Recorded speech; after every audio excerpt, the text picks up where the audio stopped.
মানুষ মরতে চায় না। হাজার বছর আগে যেমন চাইতো না, আজও চায় না। অমর হওয়ার স্বপ্ন মানুষকে কখনো সাধক বানিয়েছে, কখনো বিজ্ঞানী, আবার কখনো ধ্বংসের কারিগর। ভাবুন তো, একটা ওষুধ বানাতে গিয়ে যদি পৃথিবীর সবচেয়ে ভয়ঙ্কর যুদ্ধাস্ত্রগুলোর একটি আবিষ্কার হয়ে যায়, তাহলে কেমন হয়? আজকের গল্প ঠিক সেটাই। এক সম্রাটের অমরত্বের লোভ, কিছু গবেষকের মরিয়া চেষ্টা, আর সে চেষ্টার ফলে জন্ম নেয় বারুদ। সময়টা খ্রিস্টপূর্ব ২য় শতক। স্থান প্রাচীন চীন। তখন চীনে রাজত্ব করছে শক্তিশালী হান সাম্রাজ্য। আর সিংহাসনে বসে আছেন সম্রাট উদি। তিনি ছিলেন ভীষণ ক্ষমতাধর। রাজ্য, সেনাবাহিনী, ধন সম্পদ সবই ছিল তার হাতে। কিন্তু একটা জিনিস তার ছিল না, সেটা হচ্ছে অমরত্ব।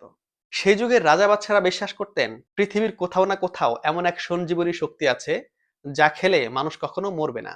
তাই সম্রাট উদি ডেকে পাঠালেন তার দরবারের গবেষক আর আলকেমিস্টদের। তাদের নির্দেশ দিলেন এমন এক সঞ্জীবনী তৈরি করতে যা খেলে তিনি অমরত্ব লাভ করবেন। শুরু হলো আলকেমিস্টদের গোপন গবেষণা। সে সময় কেমিস্ট্রি বলে কিছু ছিল না। আজকের যেটা কেমিস্ট্রি, তখন সেটাকে বলা হতো আলকেমি। আলকেমিস্টরা বিশ্বাস করতেন বিশেষ কিছু ধাতু আর কেমিক্যাল মিশিয়ে এমন এক জিনিস বানানো সম্ভব যা মানুষকে অমরত্ব দেবে। দিনের পর দিন, রাতের পর রাত চলতে থাকে এক্সপেরিমেন্ট। তারপর একদিন তারা সালফার, পটাশিয়াম নাইট্রেট আর আরো কিছু উপাদান মিশিয়ে একটা মিশ্রণ তৈরি করলো। আর হঠাৎ বুম, মানে একটা বিস্ফোরণ হলো।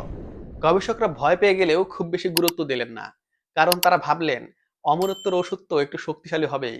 কিন্তু তারা জানতেন না তারা আসলে পৃথিবীর প্রথম গান পাউডার তৈরি করে ফেলেছেন। মজার ব্যাপার হলো, বারুদ প্রথমে যুদ্ধের জন্য আবিষ্কার হয়নি।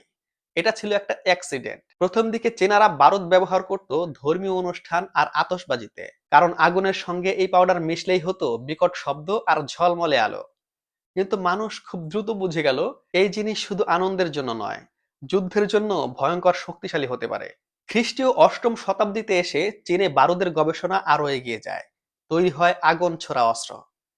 তারপর ধীরে ধীরে তৈরি হয় বোমা, ফায়ার অ্যারো আর ইতিহাসের প্রথম রকেট। হ্যাঁ, পৃথিবীর প্রথম রকেট প্রযুক্তির জন্ম হয়েছিল এই বারুদ থেকেই। চীনের সেনারা শত্রুদের দিকে আগুন ছোড়া রকেট ছুড়ত, যা পরে পুরো পৃথিবীর যুদ্ধের ধরন বদলে দেয়। ইতিহাসের আইরনি হচ্ছে এটাই, মানুষ চেয়েছিল মৃত্যুকে হারাতে, কিন্তু সেই চেষ্টাতেই তৈরি হলো এমন এক জিনিস যা পরবর্তীতে হাজার বছরে কোটি কোটি মানুষের মৃত্যুর কারণ হয়েছে।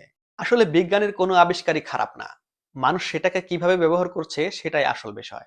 একটা ভুল এক্সপেরিমেন্ট বদলে দিতে পারে পুরো পৃথিবীর ইতিহাস।